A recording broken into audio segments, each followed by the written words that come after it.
We are on the banks of the Ganges, a major river in the Indian subcontinent. It's sacred to millions of Hindus who worship it as the goddess Ganga. Here in the plains of Uttar Pradesh, the mighty river flows gently downstream. Its journey of over 2,500 kilometers stretches from the Himalayas to the Bay of Bengal. Today, the Ganges is highly polluted, and its river basin is the most crowded in the world. This pollution is seen everywhere in Kanpur. The city of 4 million people sits on the southern bank of the Ganges. Every day and night, the city discharges large volumes of untreated sewage and industrial waste into the holy river. These waters are full of pathogens and hazardous chemicals. अब गंदवा देख रहे हैं, गंदवा चली रहा, पानी सब पहला बंद, पीने वाला नहीं, नहाने वाला नहीं, ना देवी देवतन चढ़ाने वाला. Raspati is 75 and has lived here all her life. In her younger days, she used to work as a farmer. पानी साफ रहा है, नहाने रहा, पीते रहा, गंगा मैया मैया, रेत खेत किन जाता रहा, पिया जाता रहा, नहावा जाता रहा, बनावा खावा है. अब पानी का गंदावा चली रहा है. She has noticed another change about the river. ये पानी कम हो रहा है, 35 साल से पानी कम हुआ चला आ रहा है. Her neighbors are grappling with the same problems. One of them is Sunil Nishad, who grows wheat and flowers. He must use whatever water he can find. हमारे गांव में करीब 500 किसान हैं जो सभी लोग ग्राउंड ट्यूबवेल सीवर लाइन का जो पानी आता है उसका उपयोग करके खेती करते हैं. Sunil and other residents know how unsafe this water is, but they have no choice. ये पानी जो हम लोग प्रयोग करते हैं खेती में और पीने के लिए ये बिल्कुल से सुरक्षित नहीं है. शहर के जो मल जल है, कारखाने हैं, उनका बिना साफ किया हुआ पानी आता है. When farmers can't find enough surface water, they use tube wells to pump out groundwater. But that has its own limits. घटता है पानी. अब गंगा जी देखो सूख ही रही है, गंगा जी में पानी नहीं है, इतना पाइप में पानी नहीं निकलता है, तो इससे मालूम हो जाता है कि पानी सूखा है, सूख गया है नहीं ये पानी नल में. It seems as if South Asia's farmers can never have enough water.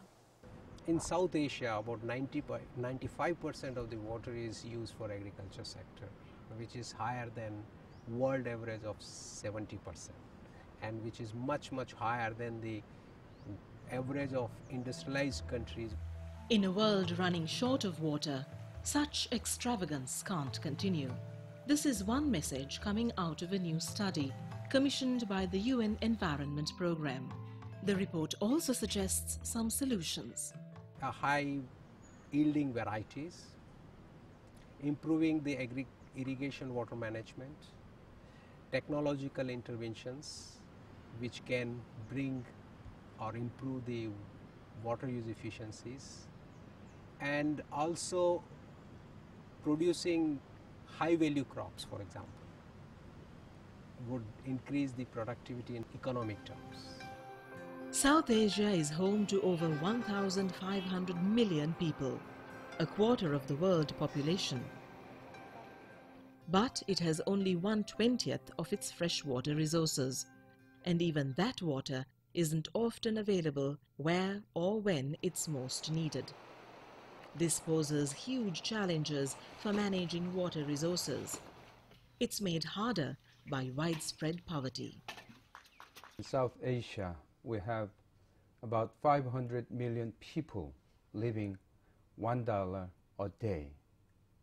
So to them, accessibility to fresh water is survival issues.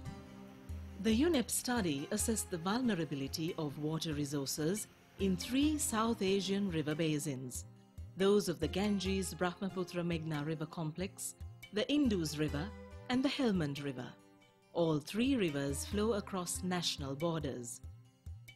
It found that millions of people already face increasing water scarcities because of growing human numbers, economic activity, and pollution.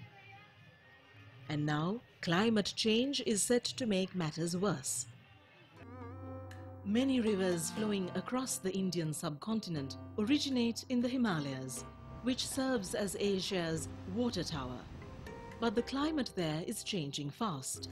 Due to rising temperatures, the Himalayan glaciers are melting. But if there is no glaciers in Himalaya, then what will happen? There will be no water flowing from the Himalaya, not only in the summer, but winter and throughout the year. That will have a great impact on the rivers in South Asia, Asian countries. Meanwhile, some glacial lakes in the Himalayas are swelling fast. Their natural banks of rock and soil can breach under the growing pressure and weight of water. Experts worry that this can trigger devastating flash floods that wipe out everything downstream. The people of Bedding are living in the shadow of this potential disaster. This Nepali village is close to the Shorolpa glacial lake. It has been formed in the past 40 years by the meltwater from the Tradcarding glacier.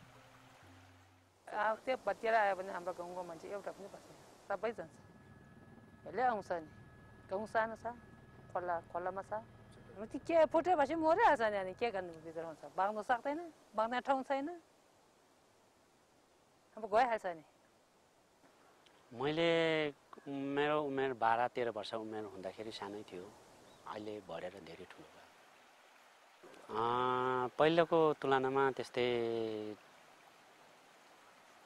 20-30 गुणा नै ठुलो भइरहेको महसुस छ त्यो चाहिँ माथिको him ओसहरु आइसहरु बिलेर सबै त्यसमा जम्मा भएको हुनाले त्यो धेरै ठुलो हुँदै गयो. If the Shorolpa glacial lake bursts, it won't be just a local disaster. अब हामी मात्रै बज्ने भन्दा पनि त्यो ताल फुट्यो भने या तामाकोसी लगायत वहाँ इन्डिया बिहारसम्म क्षति गर्छ भने हामीलाई त्यो शंका छ. Rivers flow across borders in good times and bad. To better manage these waters, the UNEP study recommends an integrated river basin approach. What we need is a mix of policy interventions and development in the sense that we can address these issues which are coming up. South Asia's life-giving waters are reeling under many pressures. There is still a window of opportunity to harness the waters for the region's struggle against poverty. Working together, South Asian countries stand a better chance of coping with these formidable challenges.